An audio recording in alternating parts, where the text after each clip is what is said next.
But he didn't do it. What kind of diplomacy, JD, you are speaking about? What do you mean?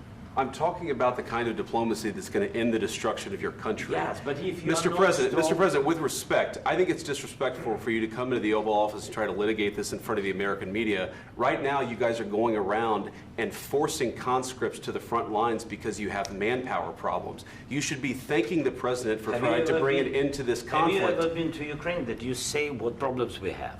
I have been to. Come once. I've actually watched and seen the stories, and I know what happens is you bring people, you bring them on a propaganda tour, Mr. President.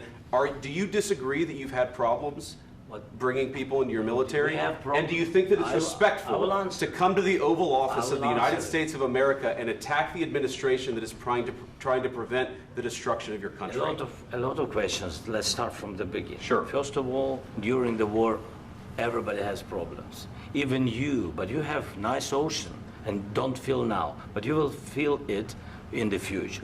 God bless. You don't know that. God bless. You don't God bless. You will not have a war. Don't tell us what we're going to feel.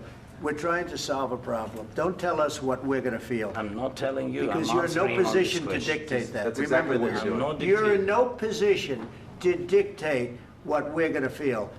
We're going to feel very good. You will feel influence. We're going to feel very good and very strong. You will feel influence. You're right now not in a very good position. You've allowed yourself to be in a very bad position, and he happens to be right about it. From the very beginning of the war. You're not in a good position. You don't have the cards right now.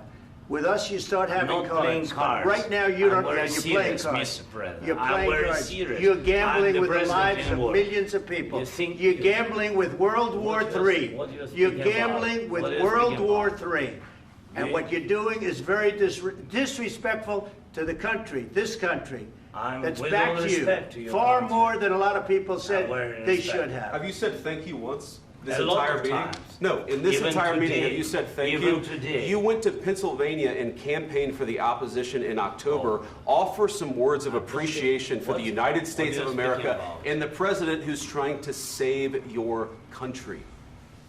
Please, you think that if you will speak very loudly about the war, He's not speaking loudly. He's not speaking loudly. Your country is in big trouble. Can I Wait a answer? minute. No, you've done a lot of talking.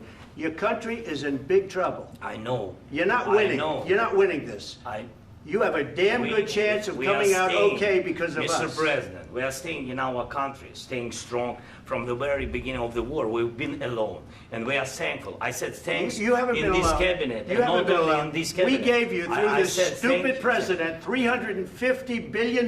You voted we gave for you your military president. equipment, You and you voted men for are your brave, president. but they had to use our military. What about If you didn't have our military equipment, you invited if me you to didn't speak. have our military equipment, this war would have been over in 2 weeks. In 3 days, I heard it from Putin. In 3 days, this is something Maybe new. less. In 2 weeks, of course, yes. It's going to be a very hard thing to do business like this. I Again, tell you. just say thank you. I said a lot of times thank you to American people. Accept that there are disagreements, and let's go litigate those disagreements rather than trying to fight it out in the American media when you're wrong.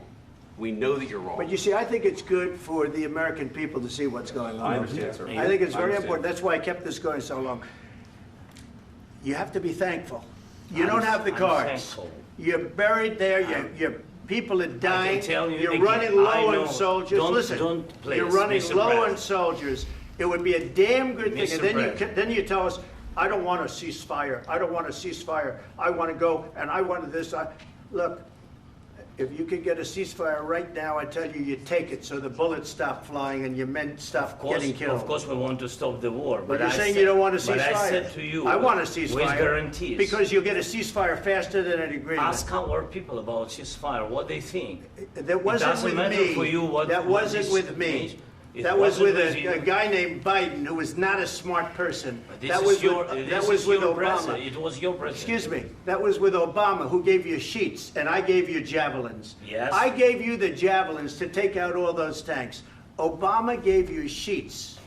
In fact, the statement is Obama gave sheets and Trump gave javelins. You got to be more thankful, because let me tell you, you don't have the cards. With us, you have the cards. But without us, you don't have any cards.